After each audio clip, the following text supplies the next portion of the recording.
Eh, Quiero hablarles acerca de algo que Dios ha puesto en mi corazón en estos últimos tiempos. Él me ha hablado muchas cosas.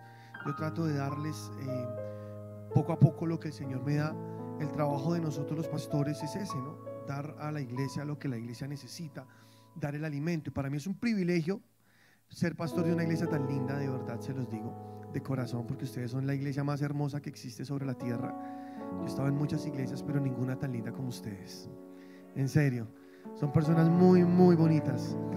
Todos, cada persona que llega acá es tan especial, cada uno tiene algo tan especial de Dios. Y como la iglesia somos personas, somos todos nosotros. Entonces la iglesia pues son ustedes, somos todos. Y es un lugar muy lindo, pero sé que más que un privilegio es una responsabilidad que Dios pone sobre mi vida, de ser el pastor de ustedes, ¿no? Y digo esto con toda humildad porque cada vez que uno se sube acá en este lugar a predicar algo, a diferencia de otras profesiones, uno tiene que vivir lo que enseña. Porque si no vive lo que uno enseña es muy, muy duro, no se puede. Un día tendré yo que darle cuentas a mi Señor de todo esto, y es un desafío, es un reto, no que me crea perfecto, pero precisamente les digo esto con temor y temblor, porque transmitirles a ustedes como pastor lo que Dios me da es un desafío de siempre. Y gloria al Señor porque Él está acá con nosotros, pero es un reto. Si un doctor recomienda unas medicinas y el doctor puede estar enfermo, no pasa nada. Sí, o no sé, cualquiera en su área, un psicólogo puede estar en depresión y dar un consejo, no sé. Pero los que hacemos esto tenemos que vivir lo que predicamos para que haya vida, porque si no hay vida que respalde la predicación, simplemente serán palabras. El poder se manifiesta ahí cuando hay una vida que respalda lo que se está predicando. Por eso es tan delicado, y le pido al Señor que me ayude, que me dé su poder, su Espíritu Santo para caminar en eso. Y también la responsabilidad de ustedes como iglesia, orar por sus pastores, ¿no? ¿Sí sabían eso? La Biblia dice: oren por sus pastores. Ellos cuidan de la grey de Dios. Entonces es una bendición. Amo hacer esto y quiero darles lo que Dios me ha dado. Él me ha hablado muchas cosas acerca de lo que está pasando hoy en el mundo y acerca de lo que viene para la iglesia de Cristo. Que el mundo va mal, va en colapso, pero la iglesia puede estar protegida, la iglesia puede estar guardada en medio de todo esto. Entonces, si hacemos las cosas, si somos lo que Dios dice que debemos ser antes de hacer, pase lo que pase en este mundo, vamos a estar bien, vamos a estar guardados, vamos a estar protegidos. Yo no sé si tú crees esto. En la pandemia vimos algo impresionante.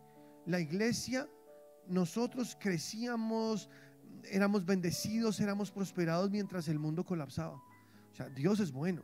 Esto tiene poder, esto es verdad, esto no es un cuento, esto es verdad, esto es la palabra de Dios para ti, para mí. Y algo que el Señor me ha hablado acerca es acerca de ese avivamiento que esperamos, porque hay un derramar de la gloria de Dios prometido sobre la tierra, sobre el mundo, para los últimos tiempos. Es una promesa, la palabra lo dice, va a pasar, o sea, va a ocurrir, ya de hecho está ocurriendo en el mundo. Esto que se está incrementando, un fuego superior, un fuego diferente. Dice la palabra de Dios en Habacuc capítulo 3 versículo 2: oh Jehová, he oído tu palabra y temí. Oh Jehová, aviva tu obra en medio de los tiempos. En medio de los tiempos hazla conocer. En la ira acuérdate de la misericordia, ¿no? O sea, esta palabra de Habacuc es poderosa porque durante los tiempos que han pasado sobre la tierra, en la era de la iglesia, Dios ha avivado su obra. Siempre ha existido un remanente y Dios ha estado ahí avivando esa obra. Pero la gloria postrera prometida en la Biblia es mayor que la primera. La lluvia tardía es más grande que la temprana. Esa lluvia que hubo en Pentecostés, Hechos capítulo 2, dice la palabra que va a ser elevada 7 veces para los últimos tiempos. Poderoso, ¿no? Entonces estamos midiendo, calculando, porque aunque el día y la hora nadie lo sabe, sí podemos calcular los tiempos. Jesús dijo: ustedes miren el cielo, solo con ver las nubes ustedes saben que ya viene la cosecha. Asimismo, ustedes pueden calcular los tiempos cuando vean que estas señales se cumplen. ¿Cuáles? Las que Jesús mismo dijo ahí en Mateo 24. Cuando ustedes vean que estas señales se están cumpliendo, es porque ya viene el fin. 2000 años se establecieron para la era de la iglesia, Y estamos en este momento finalizando los 2000 años. 2 días, dice la palabra, sería la iglesia sobre la tierra. 2 días, para Dios un día es 1000 años, 1000 años es un día. Podemos nosotros deducir con mucha facilidad que estos 2000 años prescritos por Dios para la iglesia están ya en la recta final. O sea que el avivamiento prometido, estamos ya en esos tiempos donde se va a manifestar esa gloria postrera. Estamos en los tiempos finales.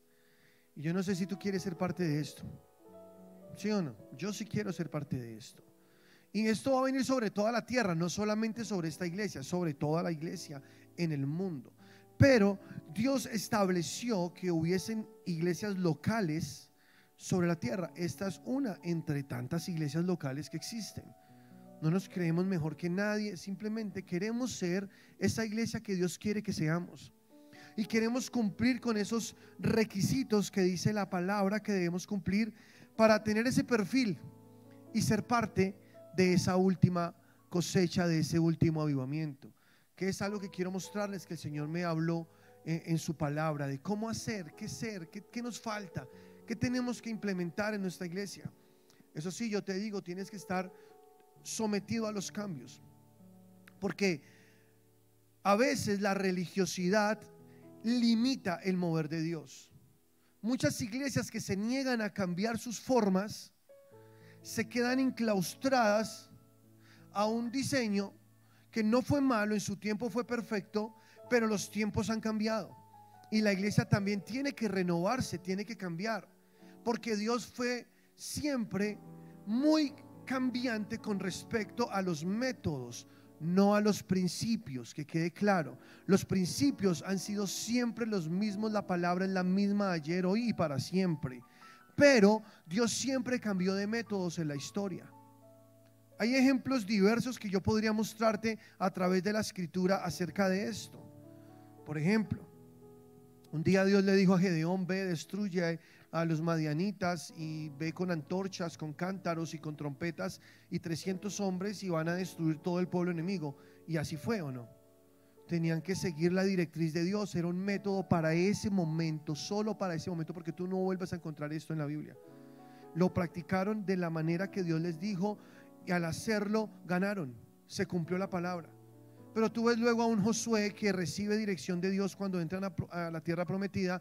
Dios le dice: Josué, quiero que le des una vuelta cada día a la ciudad de Jericó durante 6 días, y al 7º día vas a dar 7 vueltas a Jericó.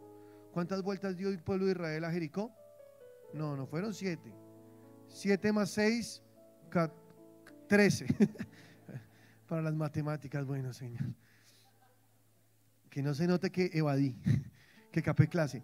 Pero fueron 13 vueltas realmente, ¿sí? Sino que siempre hemos pensado que fueron 7, ¿no? Fueron una cada día durante 6 días y el último día fueron 7, ¿sí o no? Y Dios le dijo: Josué, quiero que lo hagas, dale las vueltas a Jericó, y después de terminar de dar esas vueltas, las murallas van a caer, gritarán, harán eso. Así lo hicieron, las murallas cayeron, ellos entraron, invadieron, acabaron con todo. Se cumplió la palabra que Dios dijo, el método cambió, pero la palabra de Dios no. Los principios fueron los mismos y la victoria fue la que Dios dijo que se haría. Entonces, ¿por qué nosotros encajonarnos a algo si Dios quiere que nos adaptemos a esa nueva visión, que nos metamos con eso que Dios quiere que hagamos? Porque si queremos un avivamiento, necesitamos también romper viejos esquemas, cambiar a veces la forma de pensar que traemos de antes, de las formas usadas que, como dije, en su tiempo funcionaron, pero quizá hoy ya no funcionan. Tenemos que estar dispuestos al cambio. ¿Sí están conmigo o no? Hablo con muchos pastores y me doy cuenta que esas iglesias que se niegan a los cambios, sino que se mantienen ahí en lo mismo, pues así mismo el fuego se apaga. Y para que haya un avivamiento, para que haya un despertar de la gloria de Dios, se necesita hacer una reforma. Todo estaba dormido hasta que Martín Lutero se levantó e hizo una reforma, ¿o no?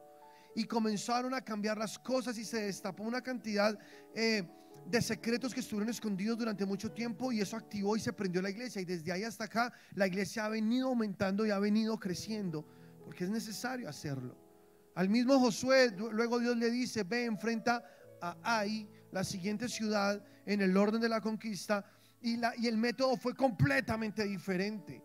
Van a estar delante de la ciudad y cuando el ejército de Ai salga a perseguirlos, ustedes van a fingir derrota y correrán y ellos seguirán tras ustedes, pero antes tú pondrás otros soldados que rodeen la ciudad por detrás. Ellos saldrán tras ustedes porque pensarán que ganaron, dejarán las puertas abiertas de la ciudad y cuando ustedes los hayan alejado lo suficiente de la ciudad, los que están escondidos entrarán a la ciudad por las puertas y le prenderán fuego. Y entonces cuando ellos ya vean que el humo sube, que la ciudad fue incendiada, ustedes se devolverán y los que estaban en la ciudad irán a atacarlos y los encerrarán y los destruirán. ¿Y funcionó o no? Funcionó. Tal cual como Dios decía, cada método que se aplicaba funcionaba, porque nosotros debemos ser dirigidos por el Espíritu Santo y no amar los métodos. Es que es chistoso porque a veces uno ve que la gente ama más los métodos que la palabra. Aman más los métodos que la misma doctrina y se encajonan ahí. Hace un tiempo a mí Dios me dio una palabra y por eso comenzamos a hacer muchos cambios dentro de la iglesia, porque anteriormente éramos muy convencionales, digamos. No estaba mal, pero Dios me habló. Estaba yo leyendo Hechos de los Apóstoles cuando Ananías y Zafira llegaron delante de Pedro y los demás apóstoles y ellos traían un dinero de una herencia que habían vendido. Habían prometido dar la totalidad del precio de esa propiedad, pero sustrajeron de ese precio, pensaron nadie se da cuenta, eso no pasa nada, igual vamos a dar algo, y llegaron donde Pedro y entregaron el dinero a Pedro. Pedro recibió el dinero y dijo: en esto vendiste la herencia. Y fue solamente Ananías, Zafira no estaba aún. Y Ananías le dijo: sí, en eso vendimos la herencia. Y le dijo Pedro: en la puerta están los jóvenes que te sepultarán. Y en ese momento Ananías cayó muerto. Luego llegó Zafira y le preguntó Pedro: oye Zafira, dime, ¿en tanto vendiste la herencia? Zafira dijo: sí, sí, Señor, sí, claro, Pedro, en tanto. Y le dijo Pedro: en la puerta están los que enterraron a tu marido, te enterrarán a ti también. Y también cayó muerta. Y uno lee esa historia y dice: pero eso fue muy fuerte. ¿En el Nuevo Testamento? O sea, que eso pase en el Antiguo Testamento sería como algo normal, pero que pase en el Nuevo Testamento. Y Dios me habló muchas cosas poderosas allí. Cuando yo estaba leyendo esa historia, el Espíritu Santo me habló al corazón y me dijo: los jóvenes son los que sacan la muerte de la iglesia. Y eso para mí fue como wow. Eso a mí me voló la cabeza. Dios me dijo así: son los jóvenes los que sacan la muerte de la iglesia, los que sacan la religión de la iglesia. Si tú quieres tener una iglesia avivada, tienes que tener jóvenes. Eso me dijo el Señor. Poderoso, ¿no? Y entonces yo, de verdad, Señor, ¿y por qué murieron? ¿Y por qué pasó esto? Lo que pasa es que ellos estaban viviendo un avivamiento poderoso, algo sobrenatural, un derramamiento de la gloria de Dios a otro nivel. Y cuando eso pasa, todo se intensifica.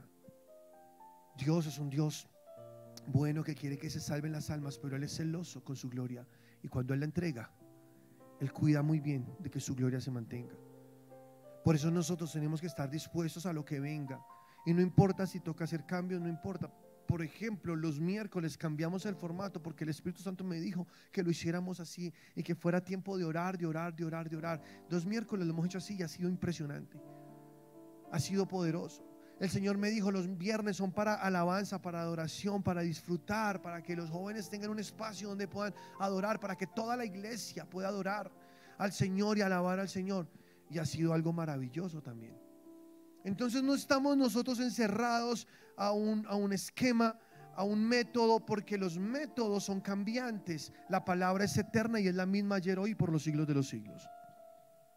No sé si me explico lo que estoy diciendo, pero es algo que el Señor me ha dado. Si tú quieres fuego, me decía el Espíritu Santo, si tú quieres que haya un avivamiento, tú tienes que enseñar a la iglesia que deben estar dispuestos a lo que sea y que los cambios son buenos siempre y cuando no se altere, no se adultere la palabra de Dios, porque la palabra es lo que también provoca el avivamiento, que es algo que voy a hablar ahora en un momento. ¿Qué es avivar? Avivar tiene muchos significados, pero básicamente lo que quiere decir es hacer más vivo algo o más intenso algo. Sí, eso es avivar. O sea, nosotros estamos acá recibiendo palabras, estamos congregándonos como una iglesia muy juiciosa, los felicito, pero Dios quiere que hagamos más intenso esto. O sea, que esto se vuelva un poco más fuerte. Entre otros significados es dar fuerza, viveza, hacer más perspicaz, agudo y rápido el ingenio. Eso es avivar. Hacer un poco más perspicaz, rápido el ingenio, la inteligencia y los sentidos. También significa animar, cobrar fuerza, vivificar, enardecer o editar. Cuando tú ves la palabra avivar en la Biblia, encuentras que significa muchas cosas. Si hay que editar, hay que editar. ¿Cuál es el problema? Con tal de que haya ese fuego. ¿Sí están conmigo? Hay cosas que sí son inviolables, que no se pueden tocar, pero hay otras que podemos cambiar las formas para cada día hacer lo que el Espíritu Santo quiere que hagamos, porque los tiempos han cambiado. La palabra es la misma, pero las formas también tienen que cambiar. ¿Cuántos están conmigo? Entonces tú no te asustes.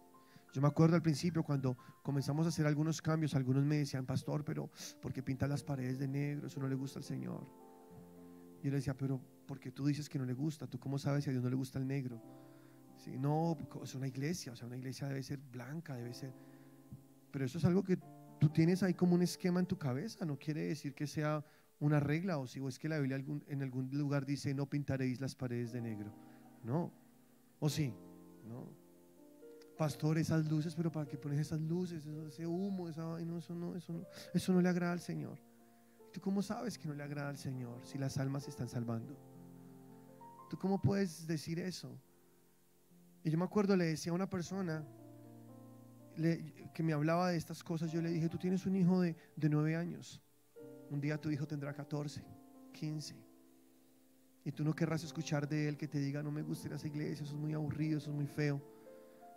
Antes, por el contrario, tú quieres que tus hijos digan: uy, me encanta estar en la iglesia, me gusta estar ahí, que esto sea un lugar agradable, que sea un lugar muy lindo para todas las personas, sin alterar el mensaje, ¿no? O sea, eso sí que esté súper claro, sin alterar el culto a Dios, la alabanza a Dios, la adoración, que son cosas que sí no se pueden modificar. Pero sí podemos cambiar, hacer ajustes, no pasa nada. Somos una iglesia joven, ¿o no? Que estamos avanzando, estamos creciendo, y a mí me interesan mucho los jóvenes, porque los jóvenes afuera en el mundo tienen toda cantidad de basura y ofertas para ellos. Y ellos, en su ingenuidad, en su ignorancia, también siguen simplemente los patrones que dicta el mundo, las tendencias, las corrientes.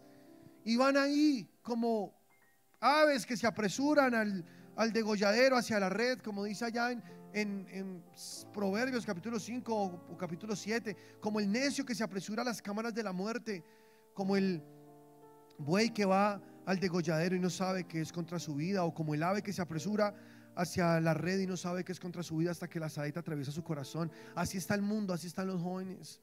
Y si Dios nos da a nosotros algo para poder llamarlos, traerlos y enamorarlos de Dios, ellos pueden venir por una razón diferente de buscar a Dios, pero cuando llegan aquí se encuentran a Dios, se enamoran de Dios, le entregan su vida a Cristo y van a ganar a muchos más para Cristo. ¿Cuál es el problema? ¿Sí o no? Yo creo que está bien.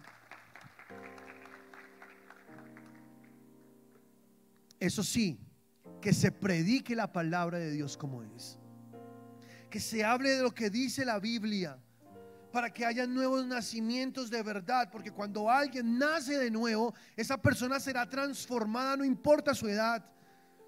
Yo creo en ver niños, ya lo estamos viendo, niños adorando al Señor con todo su corazón, predicándole a sus compañeros en el colegio. Eso es avivamiento, ¿no te parece?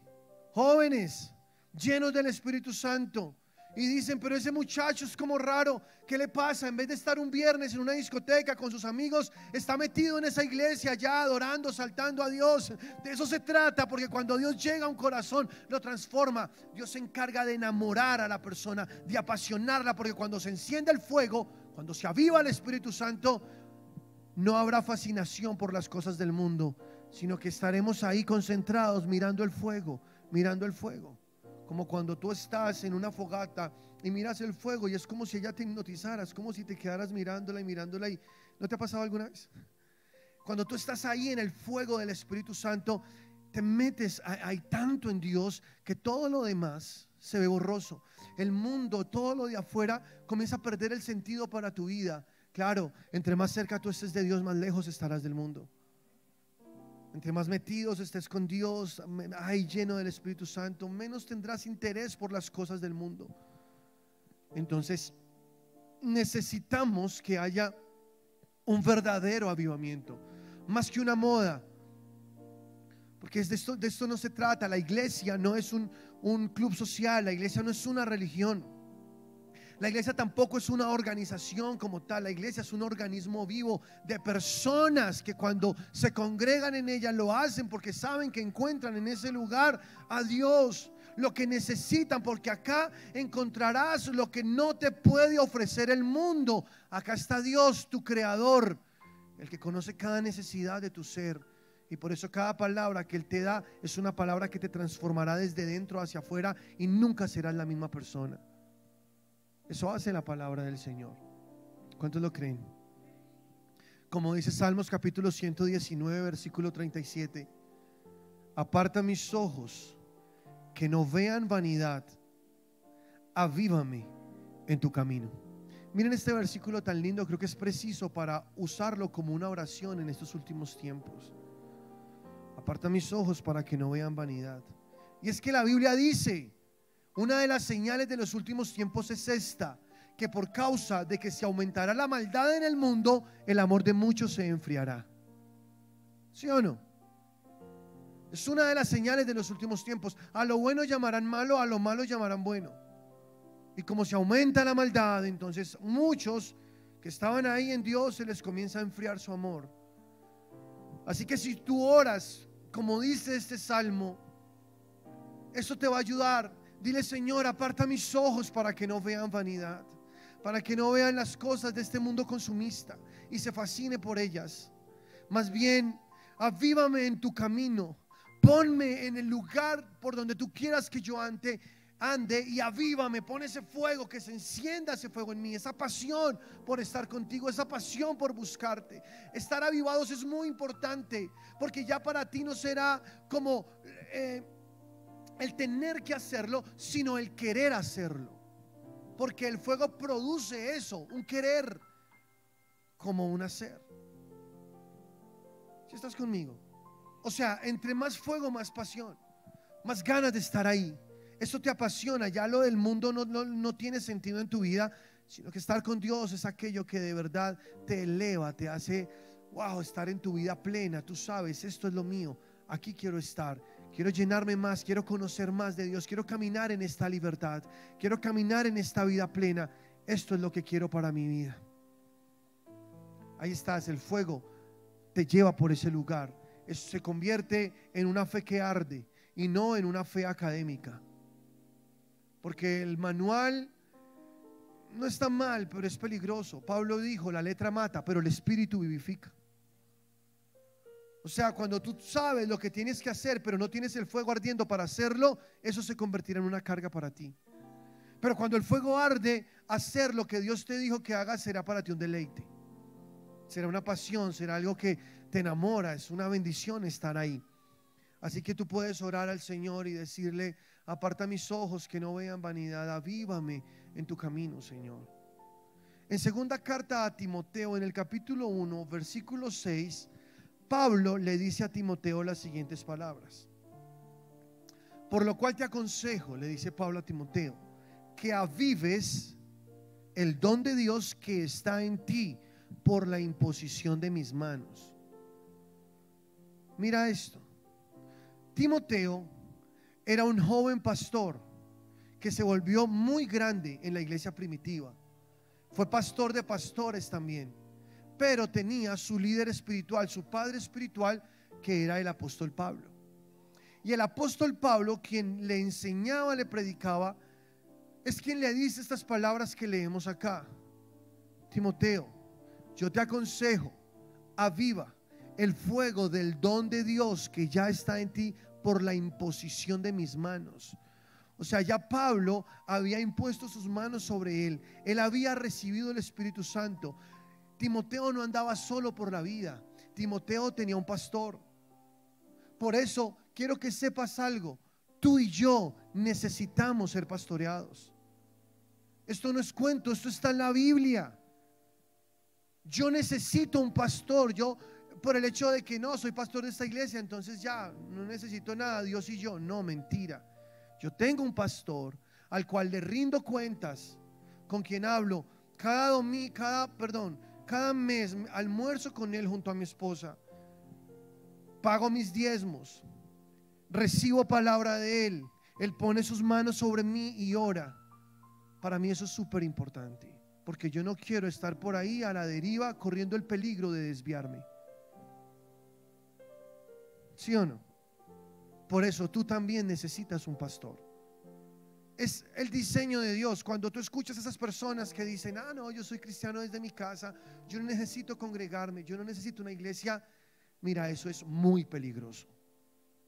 Eso es súper peligroso, porque Dios nos creó para cohabitar, para ser un cuerpo, para estar cerca de otras personas, convivir con ellas en el sentido del servicio a Dios, de congregarnos, de estar unidos, como dice Pablo, muy bien unidos, concertados por las coyunturas, según la actividad misma de cada miembro, para el crecimiento, para que podamos avanzar, para llegar más a parecernos a Jesús, para que crezcamos. Y dice la palabra que todos tenemos que someternos los unos a los otros. De esto se trata la iglesia de Cristo. Y las iglesias locales son el diseño de Dios, porque hay una iglesia universal en el mundo. Sabemos, tenemos hermanos en China, tenemos familia en Cristo en Afganistán, en todo lugar del mundo. Gloria a Dios por eso. Pero Dios decidió que hayan iglesias locales, para que tú puedas ser parte de un cuerpo, para que tú puedas tener una vida activa en un cuerpo, y para que puedas caminar en amor con esas personas que pertenecen a esa iglesia. ¿Si estás conmigo? Si tú eres de los que dicen: no, yo no necesito una iglesia, tú estás contradiciendo lo que dice la Biblia, porque fue lo que Dios puso en la palabra. Eso es la verdad. ¿Tú lo crees o no? Es necesaria una iglesia para crecer, para alimentarnos, para vivir en esa vida abundante que es en Cristo Jesús, para aprender a caminar en amor, porque en una iglesia hay diferentes personas con diferentes temperamentos, y ahí nos irritamos, ahí hay cosas que no nos gustan, pero de eso se trata. Ahí aprendes a caminar en amor, a amar a los demás como son, a respetarlos, y tú en un proceso de transformación ahí vas caminando mientras los demás también lo van haciendo. Y así es que se enciende el fuego, cuando nosotros nos unimos. Y ya ahorita les voy a hablar un poco de esto, pero dice aquí la palabra de Dios que Pablo impuso manos sobre Timoteo y le impartió el Espíritu Santo. Y entonces vemos cómo Pablo le está todo el tiempo dando recomendaciones, le envía cartas, está en contacto con Timoteo, aunque ya no se están viendo todo el tiempo, porque Pablo tuvo que seguir sus viajes misioneros, pero él seguía estando pendiente. Bueno, y no solo de Timoteo, de cada persona, ¿no? Habían muchos pastores, habían muchas iglesias sembradas en diferentes lugares, y estos apóstoles se mataron la vida literalmente sembrando iglesias locales, como para que tú digas que no es importante. Si de eso se trató la iglesia primitiva. La iglesia primitiva, tú lees la Biblia en Hechos de los Apóstoles y todas las cartas ahí para allá, incluso Apocalipsis, las cartas a las iglesias, ¿no? A las 7 iglesias que Jesús le envía cartas a los pastores de esas iglesias. Ustedes ven cómo todo el proceso de Dios establecer su iglesia sobre la tierra fue a través de obras locales. Esta es la función de Dios, y esto es muy poderoso, porque en una iglesia local tú creces, tú te alimentas. Someterte a veces va a ser difícil para ti, de pronto te va a parecer raro y no te van a gustar todas las cosas, pero no importa. Ahí estamos creciendo juntos, ahí estamos aprendiendo, y Dios nos está llevando a cosas mayores. Hay un ejemplo muy bonito en Nehemías, en el capítulo 8. Aquí pasó algo poderoso.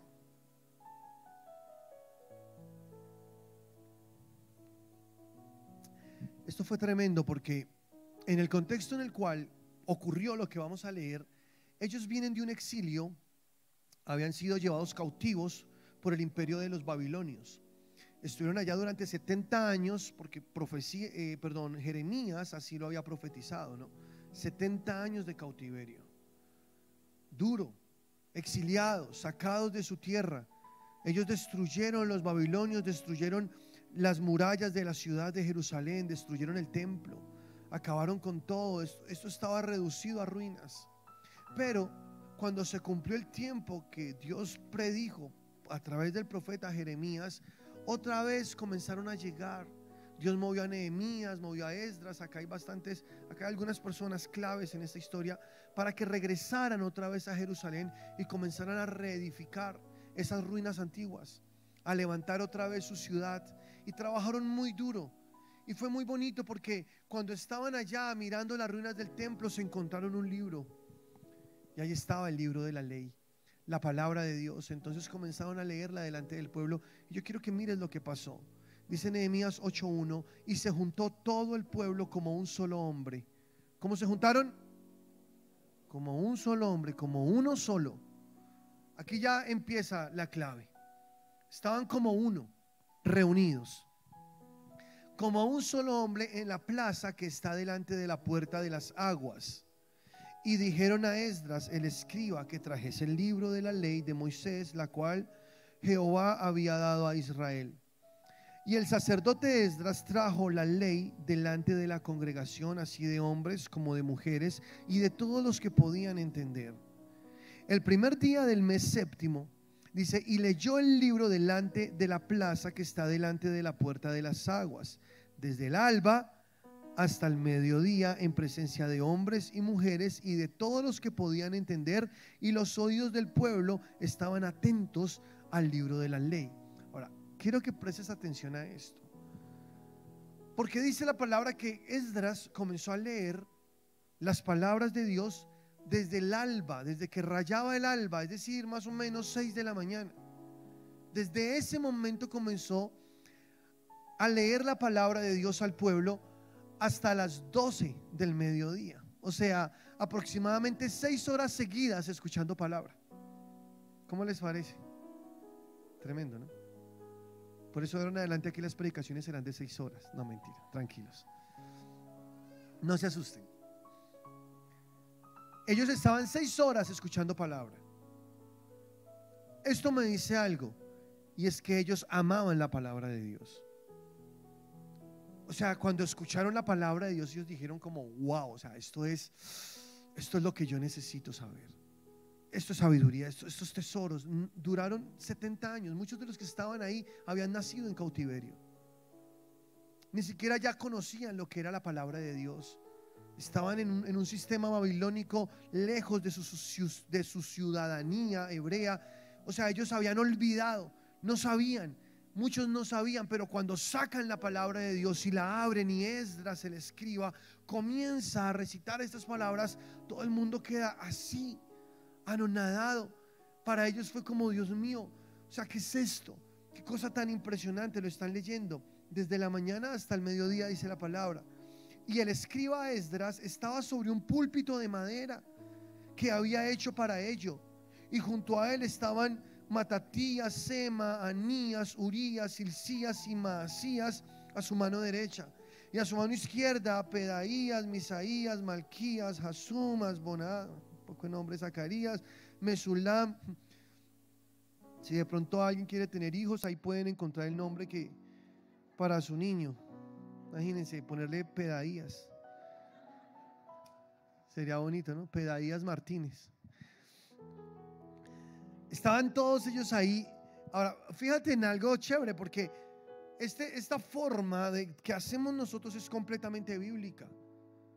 Dice aquí la palabra que Esdras estaba en un lugar alto para que el pueblo que estaba reunido escuchara la palabra de Dios. Y había un púlpito de madera, dice la palabra, y estaba ahí. O sea, esto que hacemos nosotros de tener un escenario, un lugar que está más elevado, es bíblico. Hay gente que critica eso, pero eso está en la Biblia. Esdras lo hizo. Esdras puso un lugar más alto, puso un púlpito, y desde ahí comenzó a leer la palabra de Dios, como yo lo estoy haciendo con ustedes hoy. Y ustedes están escuchando la palabra igual de enamorados de Dios como estaba este pueblo. con la misma pasión por escuchar la palabra que tenía este pueblo. Por eso Dios se manifestó en este lugar. Esdras dice, leyó el libro a los ojos de todo el pueblo, porque estaba más alto que todo el pueblo, y cuando lo abrió todo el pueblo estuvo atento. Bendijo entonces Esdras a Jehová, Dios grande, y todo el pueblo respondió: amén, amén, alzando sus manos, y se humillaron y adoraron. Qué cosa tan hermosa. Esdras comenzó a predicar acerca de este libro, comenzó a leer las palabras de este libro mejor, y toda la gente comenzó a gritar: amén, amén. O sea, cuando nosotros decimos amén, también es completamente bíblico. ¿Cuántos dicen amén? Porque amén significa así sea o así es. O sea que cuando alguien predica algo y tú dices: wow, eso es para mí, tú dices amén, estás diciendo: así será en mi vida también. Así es. Amén es algo muy poderoso decir, porque dice la palabra que las promesas de Dios son en el sí y en el amén. Cada vez que a ti te predican la palabra de Dios y tú dices: esto es para mí, di amén. Amén, lo recibo. Tomo esto para mi vida. Amén, es así sea, así será, así es en mi vida. ¿Ok? Todos gritaban amén, amén. Y aquí encuentro ese primer punto. Dios me dijo esto: tú quieres un avivamiento, ten en cuenta las siguientes cosas. ¿Qué provoca un avivamiento? Número uno, amor por la palabra de Dios. Amor por la palabra de Dios.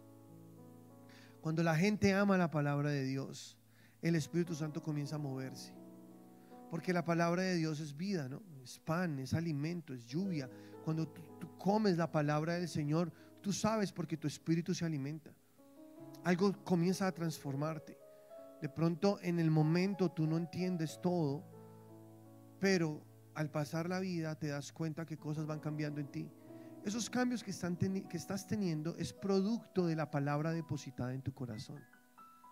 Es más, esos avances en tu vida, esas bendiciones y muchas cosas que comienzan a organizarse, es el resultado de toda la palabra que tú recibes, de todo lo que se siembra en tu interior. Porque la palabra es comparada con una semilla, ¿no? Jesús dijo: el buen sembrador salió a sembrar la preciosa semilla, que es la palabra de Dios. ¿Y qué tiene una semilla? Esto me encanta ahora el campo, me encanta lo de las matas, me encanta todo eso. Eso de que uno entra a una edad ya más y le comienza a gustar todo eso. Pero es que me parece sobrenatural que tú siembras una semillita así de chiquita, la pones en la tierra y pasados unos meses, de acuerdo a la naturaleza de la semilla, comienza a crecer de repente una matica, se fortalece, se hace grande. Cuando tú la ves ya florece y luego está dando frutos. Eso es maravilloso. Es impresionante cómo en una cosita así de chiquita esté contenido todo el poder genético de un árbol. Es impresionante, ¿o no?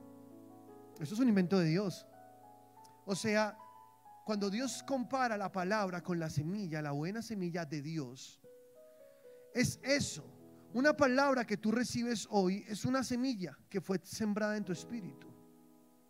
Cada palabra, ella es sembrada. El buen sembrador, dice la palabra, salió a sembrar la buena semilla. Y entonces la semilla cae en diferentes terrenos. Una cayó en el camino, otra cayó entre las piedras, otra cayó entre los espinos, otra cayó en buena tierra. La del camino no pudo penetrar porque la tierra estaba dura, había sido pisada por los hombres. Entonces las aves de los cielos, que son los demonios, vinieron, se robaron la semilla y ahí no pasó nada. La segunda dice: los espinos son los problemas, las aflicciones de la vida, que cuando la persona recibe la semilla con alegría y con solicitud, pero luego va y se encuentra con los mismos problemas, entonces esa semilla comienza esos espinos comienzan a quemar esa semilla que está comenzando a germinar. Perdón, las piedras, discúlpenme, las piedras queman la semilla.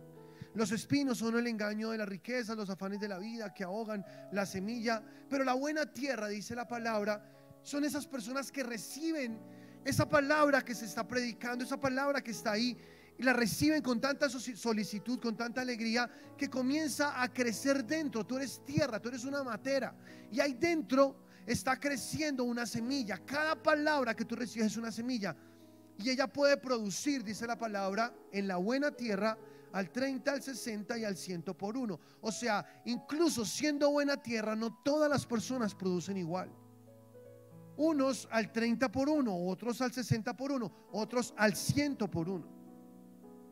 El objetivo, lo que se quiere es que la palabra produzca al 100 por 1, porque cada palabra que tú recibes tiene el poder genético ahí ya en ella, que cuando es puesta en tu espíritu comienza a crecer, ella se vuelve en un árbol fuerte, y por eso es que después comienzas a ver un fruto. Mientras crece, de pronto tú no lo notas tanto. Dice en Jeremías Dios que Él es el que vela para que su palabra se cumpla. Mientras tú duermes, mientras tú estás en tus actividades, tu trabajo, tus cosas, Dios está ahí velando la palabra para que la palabra siga creciendo, siga creciendo, siga creciendo. Entonces, jamás desprecies estos tiempos tan maravillosos de poder congregarte, de poder escuchar palabra, porque está siendo sembrada semilla ahí en tu espíritu que tarde o temprano, más temprano que tarde, comenzará a dar un fruto abundante en tu vida. Es el amor a la palabra de Dios la que comienza a provocar ese avivamiento, porque aquel que escucha la palabra, la oye, la retiene, aquel que toma esa palabra en su espíritu es el que comienza a apasionarse por Dios. ¿Ustedes lo han notado? El que desprecia la palabra, uno muy poco lo ve así como con esas ganas y esa pasión, pero la gente que ama la palabra es la gente más apasionada por Dios, porque se comienza a avivar, a avivar, a avivar. Lo que pasa es que la semilla no va sola, la semilla va con el Espíritu Santo. Es más, el que pone la semilla en tu espíritu no es el sembrador, es el Espíritu Santo. Porque la palabra es regada, pero para que haya una transferencia hasta tu espíritu es el Espíritu Santo el que la revela, el que la pone ahí dentro. Y entonces cuando está dentro comienza a crecer. Y ahí vemos, wow, cosas maravillosas. Tú debes ser paciente. Dice la palabra que somos agricultores, ¿no? Y el agricultor espera con paciencia el fruto de su preciosa semilla. Entonces él tiene que esperar con paciencia porque esa semilla está causando un efecto. No te afanes, no te desesperes. Cada palabra que Dios ha sembrado en tu corazón no volverá a él vacía, sino que cumplirá en ti el objeto por el cual Dios la envió. ¿Sí lo crees? Dios está haciendo esto. Y esta iglesia, esta gente, en total habían 42.360 personas. O sea, esto es un avivamiento. Piénsalo. Allí estaban Nehemías y Esdras frente a un público de más de 42.000 personas. Gente estaba esperando, ansiosa, esperando la palabra de Dios. No les importó que fueran 6 horas escuchando. 6 horas ahí estaban pegados. Ellos estaban enamorados de la palabra del Señor. Cuando tú estás enamorado de la palabra, a ti no te importa el tiempo, porque la palabra se convierte en tu mayor tesoro. Es tan delicioso estar ahí en la palabra de Dios. Yo no sé si tú amas la palabra. Yo amo la palabra con todo mi corazón. Me gusta como lo dice Jeremías en el capítulo 15 versículo 16. Jeremías dice: fueron halladas tus palabras y yo las comí. Mira esto. Y tu palabra me fue por gozo y por alegría de mi corazón, porque tu nombre se invocó sobre mí, oh Jehová, Dios de los ejércitos. Qué belleza de versículo. Yo encontré tus palabras y me las comí, y esas palabras se convirtieron en gozo en mi corazón. Y dice aquí la palabra en alegría, porque tu nombre se invocó sobre mí. O sea, recibir la palabra con esa solicitud, ella será plantada y entonces tú comenzarás a caminar en victoria, en alegría, en gozo. El nombre de Dios es invocado sobre una persona que está llena de palabra. Aleluya. Yo lo creo. Como lo dice el Salmo 119, versículo 72, mejor me es la ley de tu boca que millares de oro y plata. ¿Cuánto amas tú la Biblia? ¿Cuánto amas la palabra de Dios? Tú tienes que amarla más que la plata. ¿Ya estás conmigo? O sea, ¿la amas más que la plata? Sí. Pero si dejas de venir a la iglesia porque necesitas trabajar y conseguir plata. O sea, hay como una contradicción, ¿no? Porque cuando tú amas más la palabra de Dios que cualquier otra cosa, tú le das la prioridad a ella. Tú la amas. Es que aquí dice el rey David en el Salmo 119, un hombre que amaba la palabra, ¿no? Todo el Salmo 19 es maravilloso. O sea, todo se dedica a hablar de la palabra de Dios. Y es el Salmo, el capítulo más largo de la Biblia. el Salmo 119. Y tú lo lees de principio a fin y encuentras que todo habla acerca del amor hacia la palabra, de los beneficios de la palabra, de lo que hace la palabra en nosotros, de cómo invocar la palabra, de cómo buscar esa palabra. Aquí solo selecciono 3 versículos, el 72 que dice eso. O sea, David amaba más la palabra de Dios que el oro, que la plata. Y recuerda, David era un hombre muy rico, era un hombre multimillonario, pero él escribe y dice: yo amo más la palabra de Dios que el dinero, que el oro, que cualquier otra cosa que yo pueda tener. ¿Te parece poderoso eso? Es como si saliera hoy Bill Gates o alguno de los hombres millonarios de este mundo y dijeran: yo amo la Biblia más que cualquier otra cosa. Eso sería tremendo, ¿no? Pero no escuchamos eso de ellos. Qué triste. Ojalá un día reciban a Cristo en su corazón y entiendan que su mayor tesoro no son los montones de plata que tienen en los bancos, sino su mayor tesoro es poder tener a Cristo en su corazón y poder ser salvos y tener esa palabra. Porque ¿qué saca un hombre? Dijo Jesús, si gana el mundo pero pierde su alma? Eso no tiene nada, ninguna trascendencia eterna. Cualquier cosa de este mundo económica es perecedera, tiene fecha de caducidad, por lo tanto es contado entre los montones de vanidad, no más. Pero la palabra de Dios es eterna. Cielo y tierra pasarán y su palabra nunca pasarán. Por eso la palabra de Dios es más valiosa que el oro y que la plata. Poderoso, ¿no? O sea, la palabra es eterna, desde siempre y para siempre será su palabra. Dios dice que su palabra estará para siempre y será eterna. O sea, yo creo eso. El que tiene esa sabiduría, el que tiene esa palabra de Dios revelada, es más rico que la persona más millonaria de este mundo.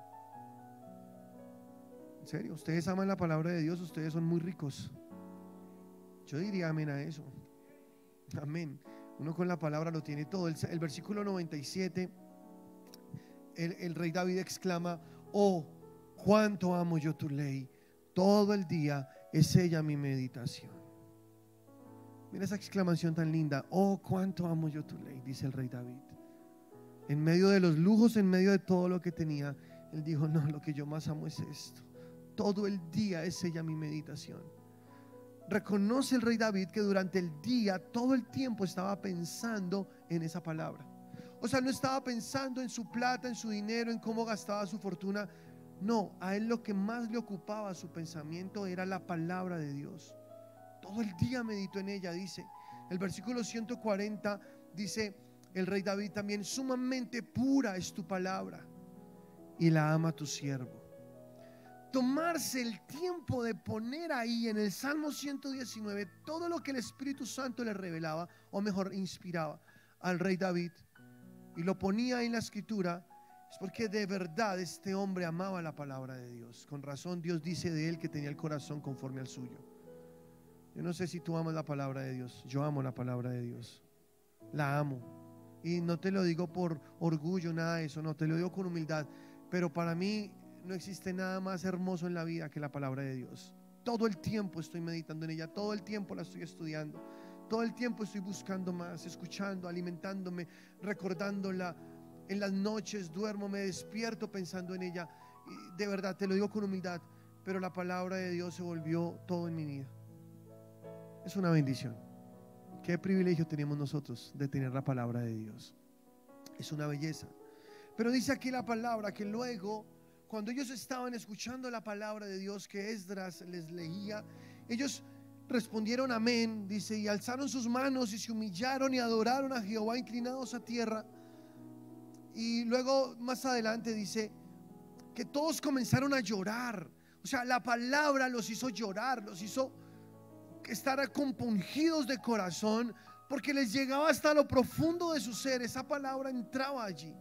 Y es que eso hace la palabra. Isaías dice: no te he dicho que mi palabra es como un martillo que quebranta la piedra.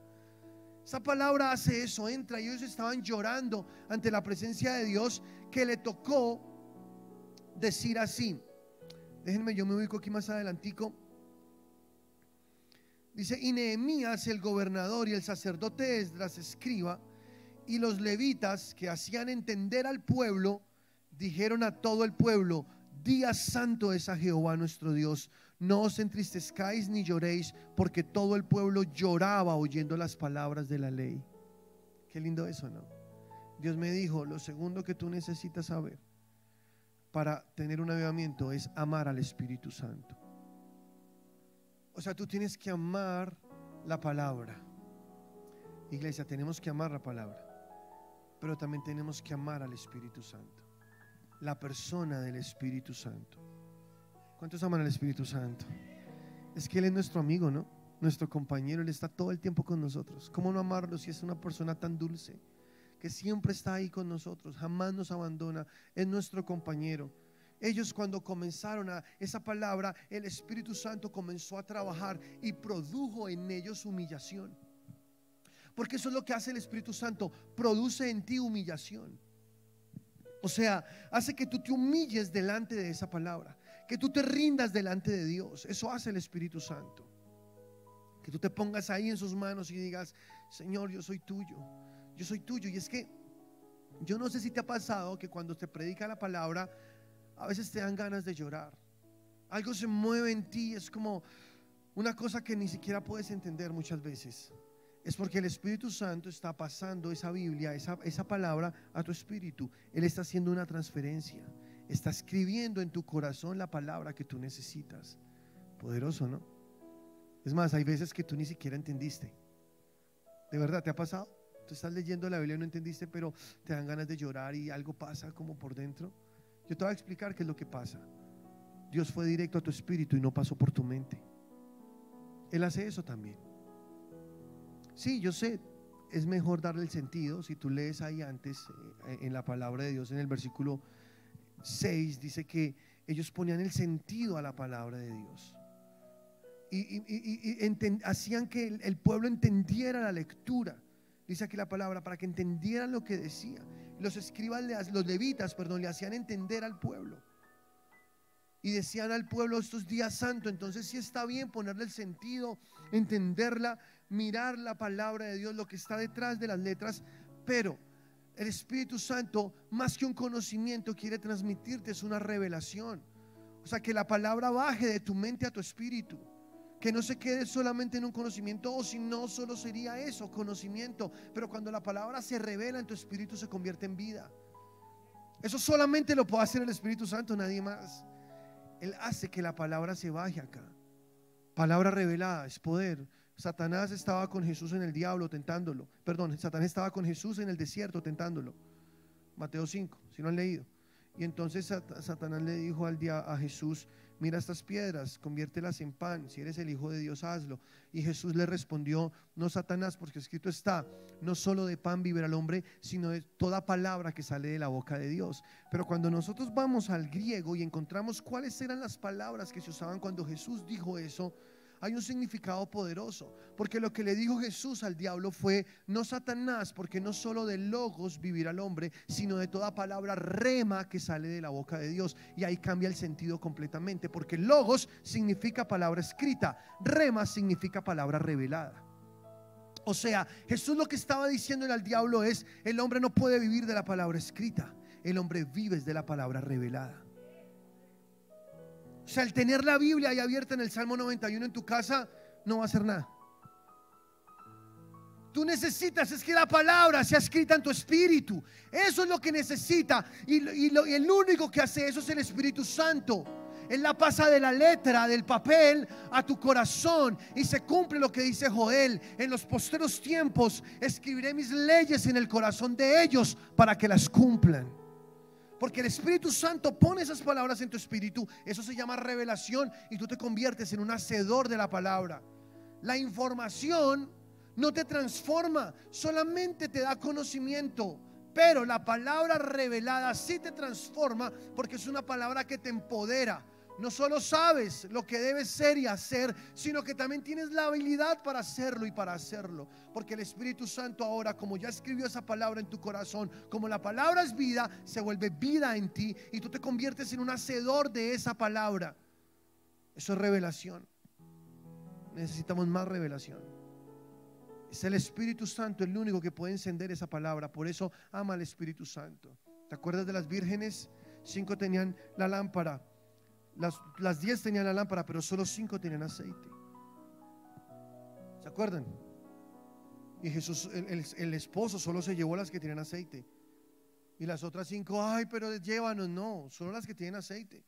En Salmos 119, 105 dice: lámpara es a mis pies tu palabra y lumbrera mi camino. O sea, la palabra es esa lámpara. Pero para que esa lámpara arda se necesita el aceite, y el aceite es el Espíritu Santo. La palabra sin el Espíritu Santo no produce fuego. Para que haya fuego se necesita la combinación de las dos, palabra y Espíritu Santo. Entonces se enciende el fuego. Lo que provoca un avivamiento es, número 1, que tú ames la palabra. Número 2, que ames al Espíritu Santo. Que lo busques, que lo dejes trabajar, que dejes que Él ponga en ti ese fuego, ese aceite que enciende ese fuego. Y entonces tú vas en otra dimensión, vas en otra cosa. Número 3, el Señor me habló esto, iglesia, y esto es para que lo tengamos en cuenta. ¿Qué más provoca un avivamiento? Gozo y amor mutuo.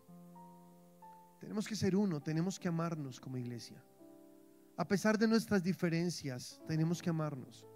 Porque nuestras diferencias, como siempre lo digo, no nos deben separar, nos deben unir. Porque cada persona en este lugar es diferente. Cada una tiene dones diferentes, habilidades diferentes, también defectos diferentes, temperamentos diferentes. Pero eso es la iglesia. La iglesia es una familia. La iglesia también es un hospital. ¿Ya estás conmigo?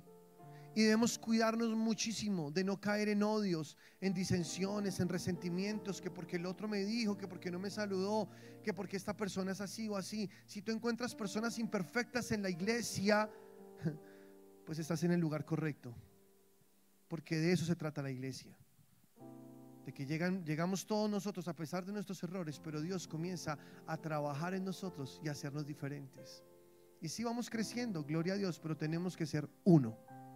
Como Cristo, como Jesús dijo: como tu Padre y yo somos uno, que ellos sean uno. Entre más caminemos en amor y seamos uno como iglesia, el fuego más se va a encender en este lugar. Porque yo quiero ser leña para este fuego. Yo no sé tú. Queremos ser leña para este fuego. Pero leña, como dice la palabra, como la zarza que vio Moisés, que estaba encendida pero no se consumía. Así somos nosotros cuando estamos llenos del Espíritu Santo. Estamos encendidos del fuego, pero no nos quemamos. Amén.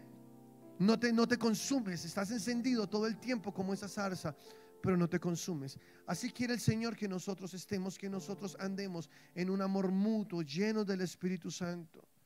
Número 4, ¿qué hicieron ellos después? Dice la palabra de Dios que Nehemías, después de leer la palabra, después de compartir, encontraron en el libro acerca de la fiesta de los tabernáculos.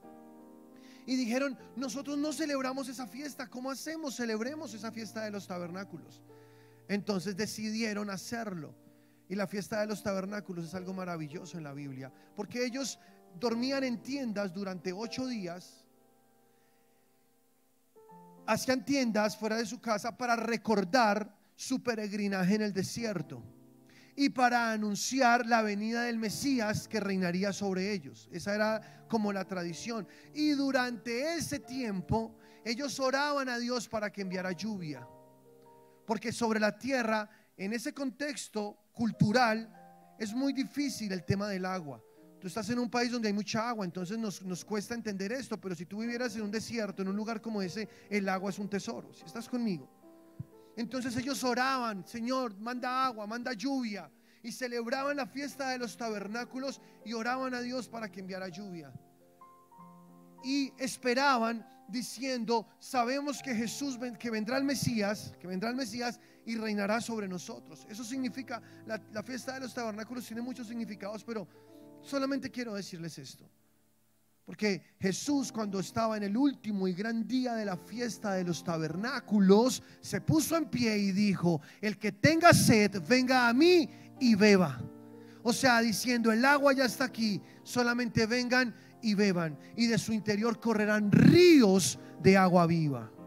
Aleluya.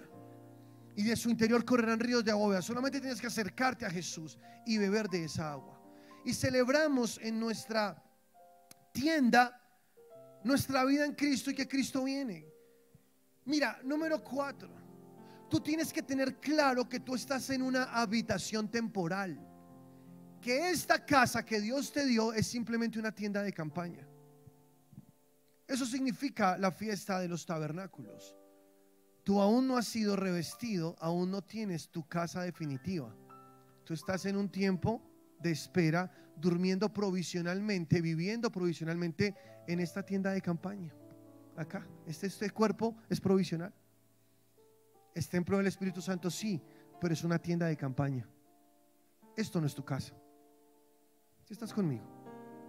O sea, en un momento Jesús regresará por su iglesia, dice la palabra, y a la final trompeta, los muertos en Cristo resucitarán primero, y los que estemos vivos seremos transformados en cuerpos gloriosos semejantes al de Cristo en su resurrección.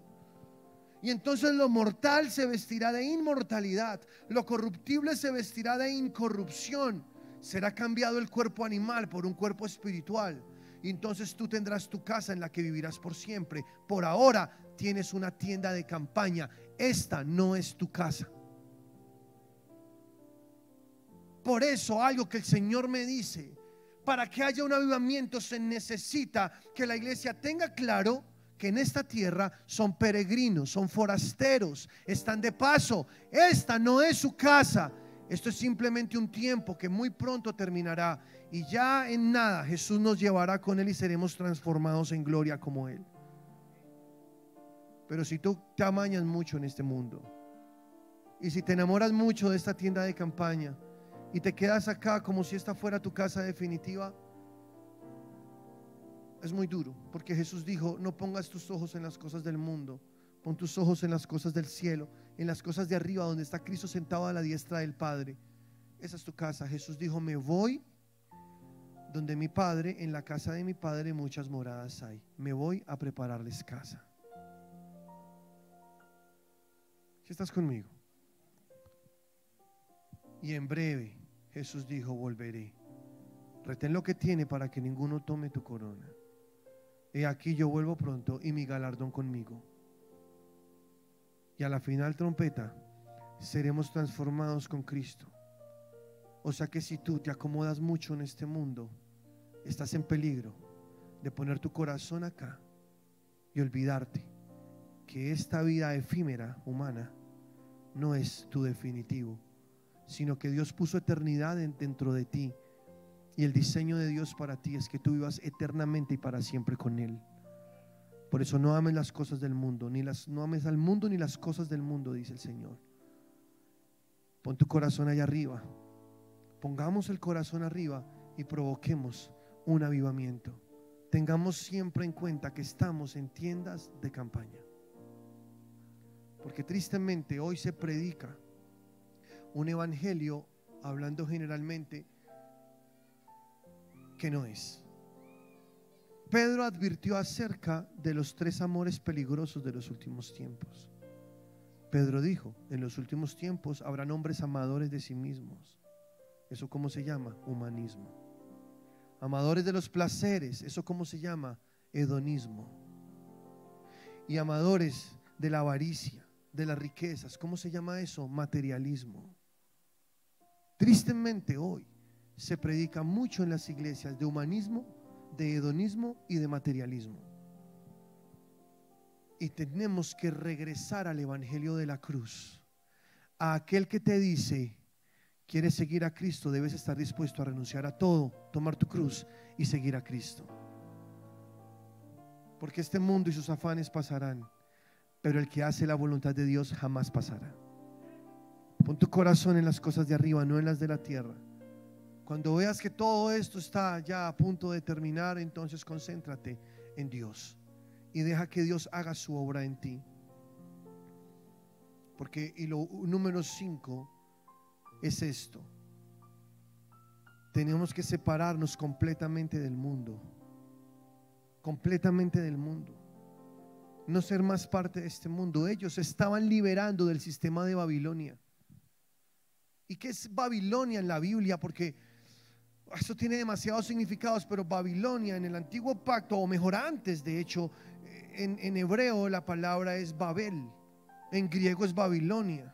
O sea, la antigua Babel, que fue cuando construyeron una torre tratando de llegar al cielo, y que tenían dioses diferentes, y Dios tuvo que descender a confundir sus lenguas porque estaban haciendo esa torre y se dispersaron por todo el mundo. Ustedes conocen la historia, que luego ese poder de Babilonia se vuelve muy grande, y para los tiempos de Nehemías y Esdras es un imperio, y uno de los profetizados por Daniel también, ¿no? Del imperio de Babilonia, el primero, y ahí está creciendo tan fuerte. Pero Isaías profetizó que ese imperio caería, y cayó Babilonia.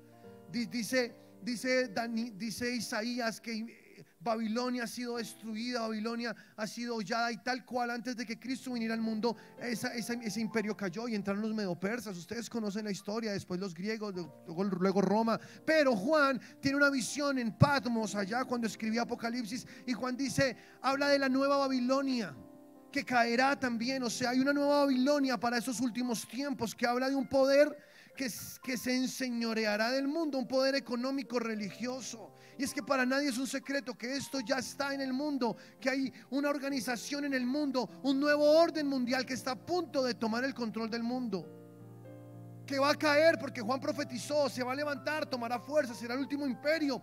La semana 70 de Daniel está a punto de comenzar. O sea, nosotros estamos a puertas de los últimos tiempos, y esta Babilonia que ha venido cobrando fuerza, pero que al final caerá, una Babilonia que hunde a las personas, las mantiene subyugadas, están metidos en un sistema, son consumistas, van ahí tras las corrientes del mundo. Es de lo que el Señor nos dice hoy: tú tienes que escapar de esa Babilonia, tienes que estar aparte del sistema de Babilonia, así como este pueblo que se separó completamente del mundo. Queremos un avivamiento. Escúchame, esto es lo 5 que Dios me dijo. Tenemos que separarnos del mundo. No ames al mundo, sepárate del mundo, aléjate de este sistema de Babilonia y métete con Dios, porque o le sirves al anticristo o le sirves al Dios viviente. Estos son tiempos peligrosos, dijo Pedro. Estamos viviendo unos tiempos durísimos en los que no se sufrirá la sana doctrina, dice la palabra. Por eso debemos concentrar nuestro corazón en Él, en buscarlo, metidos en Dios. Hagamos estas 5 cosas y verán que inevitablemente un avivamiento está a punto de despertar en esta iglesia. Pónganse sobre sus pies, por favor. Aleluya. ¿Cuántos dan la gloria al Señor? Padre, hoy clamamos por esto. Queremos más de ti, Señor. Queremos que nos llenes más con tu Espíritu Santo. Queremos tener ese avivamiento poderoso, estar llenos, Señor, con esa unción fresca, con ese poder que tú nos dices en tu palabra que podemos tener. Espíritu Santo de Dios, avívanos en medio de los tiempos, que nosotros podamos avivar ese fuego, Señor, y no dejarnos enredar por las cosas de este mundo con sus mentiras, sino que te podamos servir y te podamos amar con todo el corazón. Lo que toque cambiar, lo que toque hacer, estamos dispuestos como una iglesia viva, Señor, amando tu palabra, amando tu Espíritu Santo, Dios, caminando en ese gozo y en ese amor mutuo como iglesia, Dios. Entender que estamos en una habitación temporal, en una tienda temporal, Señor, y saber que también tenemos que separarnos de este mundo, de sus deseos, y poner nuestro corazón solamente para ti. Entendemos, Padre, que los días son cortos, que el tiempo es corto, Señor, y te necesitamos para vivir, Padre, en esa victoria, en el nombre poderoso de Cristo Jesús. Oro, Padre, en el nombre de Jesús, para que esta iglesia tenga un despertar glorioso, Señor, para que podamos ser esas personas dispuestas para ti, llenos de tu Espíritu Santo. Nosotros te amamos y te adoramos y te damos la gloria, Padre, en el nombre de Cristo Jesús. Y la iglesia dice amén y amén. ¿Cuántos quieren un avivamiento? Preparémonos, vivámonos más ahí y verán que llegará. Aleluya, gloria a Dios. Antes de ir a casa, vamos a tomar las ofrendas y los diezmos que hemos dispuesto en nuestro